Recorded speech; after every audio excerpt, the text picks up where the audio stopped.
தமிழக மக்கள் ஜனநாயக கட்சி சார்பாக வந்து எத்தனை ஆண்டு காலம் வந்து இந்த அம்பேத்கர் சிலைக்கு வந்து மாலை அணிவிக்கும் நிகழ்ச்சி நடைபெற்றது? தமிழக மக்கள் ஜனநாயக கட்சியின் சார்பாக 22 ஆண்டுகளாக மாலை அணிவிக்கும் நிகழ்ச்சி நடைபெற்றுக் கொண்டிருக்கின்றது. இந்த அம்பேத்கர் சிலையை உருவாக்குவதற்கு எங்களுடைய மாவட்ட செயலாளர் சித்திக் அவர்களும் ஒரு உறுதுணையாக இருந்து இந்த அம்பேத்கர் சிலையை காரைக்குடியில் நிறுவுவதற்கு உறுதுணையாக இருந்து இந்த அம்பேத்கர் சிலையை உருவாக்கினார். அன்று முதல் இன்று வரை தமிழக மக்கள் ஜனநாயக கட்சி வருடந்தோறும் டிசம்பர் 6க்கு நினைவேந்தல் நிகழ்விற்கு மாலை அணிவித்துக் கொண்டிருக்கின்றோம்.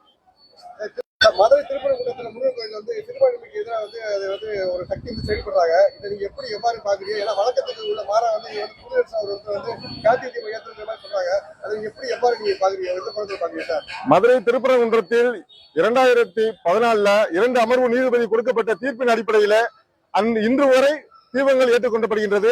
அங்கு சிறுபான்மை மக்களும் தலித் மக்களும் ஒடுக்கப்பட்ட மக்களும் மதுரையை சுற்றியுள்ள அனைத்து சமூக மக்களும் ஒருங்கிணைப்போடு அந்த ஒரு நிகழ்வை நடத்தி கொண்டிருக்கிறார்கள். இது சங் பரிவார் பாசிச அமைப்பு இன்று இந்த வருடம் ஒரு மயில்கல்லில் தீபம் ஏற்ற வேண்டும் என்று சொல்லி பாஜகவினுடைய ஒரு முகமாக இருக்கக்கூடிய GR சாமிநாதன் ஒரு நீதிபதி, மக்களுக்கு நீதிபதியாக இருக்கக்கூடியவர் பிஜேபியினுடைய நீதிபதியாக ஒரு தீர்ப்பை அளித்து மதுரையிலே ஒரு அயோத்தியை உருவாக்க வேண்டும் என்று ஒரு காரணத்தை முன்மொழியும் விதமாக இன்று அந்த ஒரு தீர்ப்பை கொடுத்து கலவர பூமியை உருவாக்க வேண்டும் என்று சொன்னார்கள். தமிழக அரசு அது மிக ஒரு லாபகரமாக கையாண்டு எந்த ஒரு அசம்பாவிதமும் நடக்காமல் வருடந்தோறும் எங்கு தீபம் ஏற்றப்படுமோ அங்கு ஏற்றப்பட்டு ஒரு சுமூக நிலையை உருவாக்கியுள்ளது இந்த தமிழக அரசு.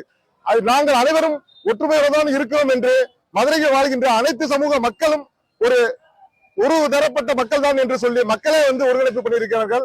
இதில் தீபம் ஏற்றுவதற்கு RSS காரர்களுக்கோ பிஜேபியினுடைய சங் பரிவார் அமைப்புகளுக்கோ அங்கே வேலை இல்லை என்பதுதான் எங்களுடைய கருத்து.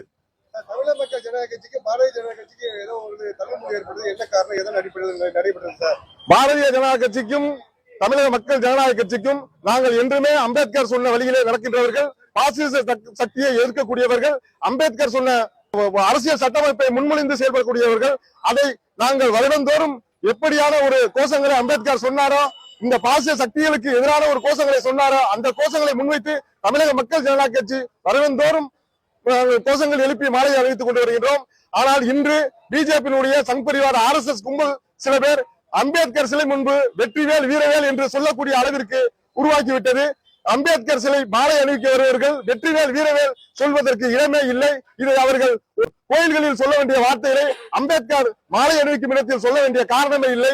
இங்கும் ஒரு கலவரத்தை உண்டு பண்ண வேண்டும் என்ற ஒரு உள்நோக்கத்தோடும் செயல்படுகிறார்கள் என்றுதான் நாங்கள் அதை பார்க்கின்றோம்.